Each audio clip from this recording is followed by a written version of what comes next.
Hi, good morning. Today I will share with you about sales projections.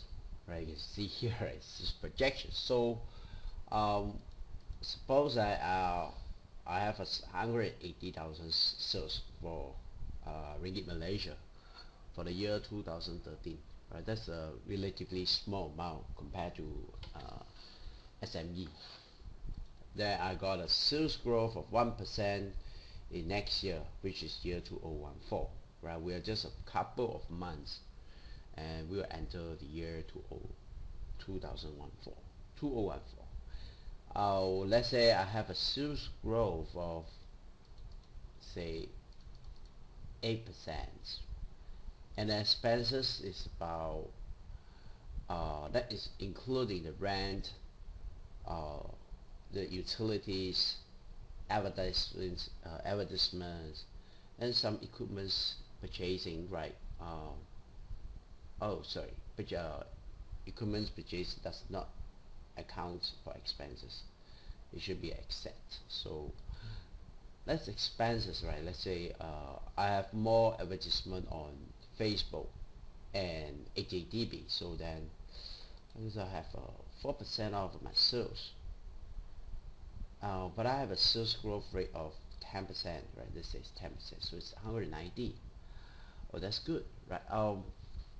Now 10% sales growth, 4% expenses. That's give me 190,000, right here. But okay, that's 190,000, right? Then now I go for, okay, what if my sales growth is 15%? Oh, that's 199,800. But wait, I forgot what is 10%. Let's go back here. This doesn't matter. Oh, 190,000. Then how about 15%? 190,000. 15% is 199,000. But how about 10%?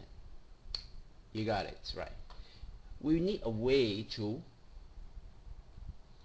find out that um, and we can show that when this is the sales growth is 10%, then we'll have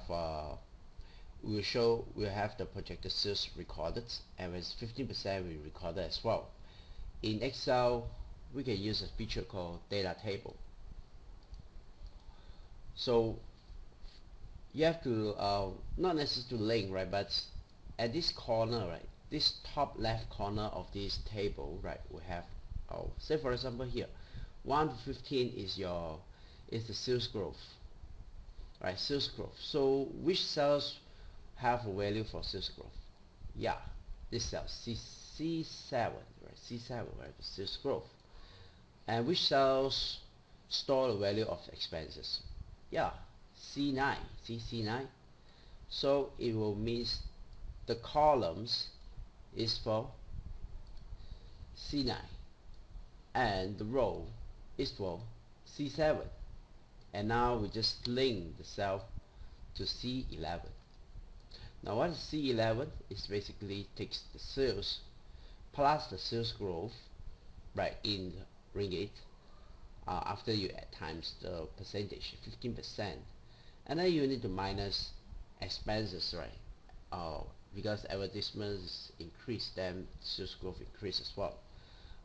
Now once you get this done, right, highlight this and then go to data and look for what if analysis and choose data table. So that's row input cells, right? Row input cells, remember that this whole row is represented by the sales growth.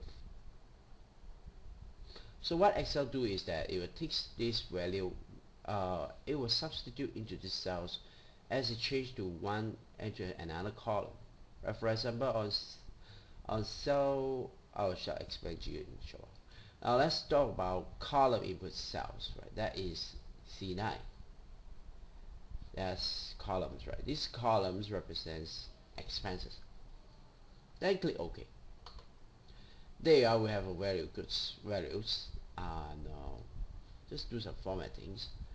Home, look for this.